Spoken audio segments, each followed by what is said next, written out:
কারণ হচ্ছে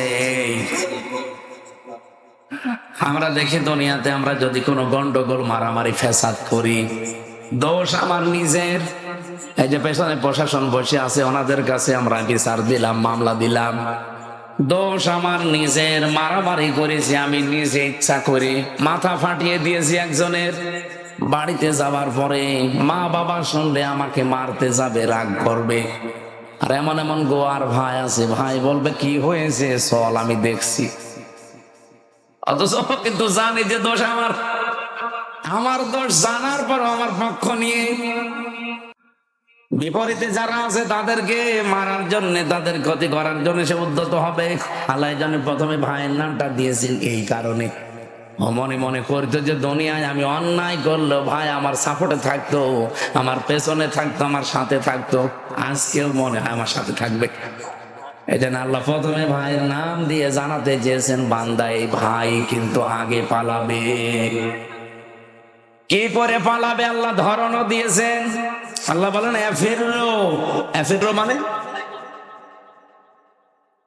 এই যে সাপে তাড়া দিলে মানুষ যেভাবে দৌড়ায়, বাংলায় আমরা অনেকে কুষ্টিয়া, ঝিনাইদহ, মেহেরপুরে সমস্ত জেলায় বাংলায় কি বলি, খেচ্ছে দৌড়। যদিও শব্দটা একটু ঝামেলা, কি বলে বলেন তো, খেচ্ছে দৌড় দিয়েছে।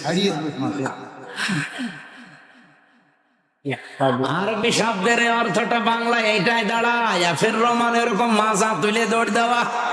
যেমন বাঘে তাড়া দিলে মানুষ দৌড়ায়, সাপে তাড়া দিলে দৌড়ায়, এমনকি পুলিশের তাড়া দিলেও দৌড়ায়। দৌড়ায় না? পুলিশের তাড়াও ধরতে পারেন, এর নাম আরবিতে ফেররো হবে। এত জোরে দৌড়াবে ওর পিছ পাওয়া যাবে না। এরপরে মা বাবা স্ত্রী সন্তান বন্ধু দুনিয়ার নেতা খেতা যারা আছে তাদের আল্লাহ পাক বলেন এই 7 প্রকার মানুষে যদি তোর বিপদ দেখলে দৌড়ায়, কি মনে হয় বান্দা তুই বল তোর কাছে আর কত আপনজন আছে যে তারা তোর সামনে এসে দাঁড়াবে। আমাদের একটা ভ্রান্ত ধারণা আছে যে আমার কোনো চিন্তা নেই, যে আমার বাবা আছে, এরকম একটা বাবা থাকলে আমার সব যথেষ্ট। কিয়ামতে নাকি বাবা আমার সামনে আসবে। কে বলেছে আপনাকে? আপনি বলেন তো, আপনার ভাই যেখানে পালিয়ে যাচ্ছে, আপনার মা পালাচ্ছে, আপনার বাবা পালাচ্ছে, আপনার স্ত্রী পালাচ্ছে, এমন কোন পাগল পীর আছে যে আপনার সামনে এসে দাঁড়াতে পারে? ও তো বলবে যে আল্লাহ আমি পীরই ছিলাম না। ও আমার মুরিদের দাবি করে, আমি তো পীরই ছিলাম না। ওর মা যেখানে দৌড়াচ্ছে আর ও এসে বলছে আমি অমুকের মুরিদ ছিলাম। কিসের মুরিদ? আমার কথা হচ্ছে এখানে যে মানুষগুলো পৃথিবীতে আল্লাহর দ্বীনের দিকে মানুষকে ডাকে, হক পথে ডাকে, শিরিক বেদাত থেকে মুক্ত করার চেষ্টা করে, শিক্ষার জন্য আপনি তার কাছে যাবেন। যেটা ফাসাদু আহলা যিকরি ইন কুনতুম লা তা'লামুন, আয়াতের বাস্তব প্রমাণ। যারা জানেন না, যারা জানে তাদের কাছে জেনে নেবেন। এর নাম শিক্ষক, মুআল্লিম, পীর, ওস্তাদ যাই বলেন। কিন্তু যে ভণ্ড আর শিরিক করাবে আপনাকে, কিয়ামতের ভয়াবহতা জীবনে কোনোদিন সে আপনাকে বলে না, আরো আপনার কাছ থেকে ধান্দাপাতি করে, বুঝবেন ওটা আসলে একটা ধান্দাবাজ। এই কথা বলেন না কেন? পীর ধরার জন্য আপনার লোক পান্না চলে যাচ্ছেন 8 রশি, ওকে পীর। শিরিকের কারখানা তৈরি করেছে ওর দরবারে। এলাকায় যদি কেউ থাকেন সতর্ক হবেন, কারণ আপনার চাইতে আমি নিজে বেশি দেখেছি, কারণ হাদিসের সাথে মিলিয়ে দেখেছি এ দরবার গুলো টেকে না, এগুলো সব ভণ্ড। আমার ক্ষমতা থাকলে আমি নিজে তুলে দিতাম, যেহেতু আমাদের আয়ত্তের বাইরে, আমরা শুধু ফতোয়া পর্যন্ত দিতে পারছি, এ পর্যন্তই নিলাম। যদি সত্যি আমাদের পেছনে ব্যাকআপ থাকতো, আইন প্রয়োগ করার ক্ষমতা যদি আল্লাহ আমাদেরকে দিয়ে দিত, এই দেশে যত অবৈধ ব্যবসা চলছে পীরের নামে সবগুলো চালিয়ে দিতাম। কথা বলেন। আমি জেলে যাওয়ার আগে 20 সালে একবার একটা ফতোয়া দিয়েছিলাম আমার গ্রামে কুষ্টিয়ায়, জেনার ফতোয়া। একজনের স্বামী আছে বিদেশে, আর মহিলা এদিকে একজনের সাথে লাইন করে পেটে সন্তান নিয়ে এসে বলছে এই ছেলের বাপ এই এ না, মানে এরকম একজন। এখন আমার কাছে বলছে কি করবো, ফতোয়া দেন। আরে ভাই আমার নামে তো মুফতি লিখে দিয়েছেন, এমনি তো না, সার্টিফিকেট আছে। এখন ওনার ফতোয়া অনুযায়ী জেনার যে শাস্তি, বললাম যে এইটা যদি বিবাহিত মানুষেরা জেনা করে, যদি সাক্ষ্য প্রমাণে ধরা পড়ে যায়, তাহলে বুক পর্যন্ত মাটির ভেতরে পুঁতে ফেলবেন, আর ওপর থেকে আপনি পাথর বা ইট দিয়ে মেরে দুনিয়া থেকে বিদায় করবেন। এর নাম সঙ্গে সাথ। কি বলে? এখানে ফতোয়া পর্যন্ত শেষ। বলেন তো, আমি যদি এখন এটা বলার পরে গ্রামবাসী সবাই মিলে বলতো ধর এই দুইজনকে যদি মাটির ভেতরে এই পর্যন্ত গেড়ে দিয়ে ইট পাথর দিয়ে দুনিয়া থেকে সঙ্গে সার করতো, আমি বাঁচতাম। দেখা যাচ্ছে মহিলা সঙ্গে সার হওয়ার আগে আমি শেষ, আমার সঙ্গে সার আগে করতো। এই যে পুলিশ এসে ধরে নিয়ে যেত, যে বলতো দেশে কি কোরআনের আইন আছে, আপনি কার্যকর করতে গেলেন কোন কারণে? সঙ্গে স্যার আপনাকে করা হবে এবার, যেহেতু দেশে আসলে তো কোরআনের আইন বাস্তবে কায়েম নেই। হ্যাঁ, আপনি ফতোয়া দিতে পারেন, এই যে আমি এখন ফতোয়া দিলাম। ওই পীরের জাস্তানা ওইটাও কিন্তু এরকম একটা জেনার মতোই গোনা চলছে, কারণ জেনার চাইতে মারাত্মক গোনায় শিরিক। কথা বলেন, 48,000-এর উপরে দরবার আছে এই দেশে। আপনি মেলা অধিকাংশ জায়গায় খালি শিরিক হয় আর বেদাত হয়, এর চাইতেও খারাপ কাজ হয় আমার লালনের মাজার। ওখানে তো বাংলাদেশের একটাই মাত্র জায়গা যেখানে পুলিশ পাহারা দিয়ে গাঁজা খাওয়ায়। এই যে পেছনে পুলিশ আছে, এরা আরো পাহারা দেখতে খান, আমরা আছি।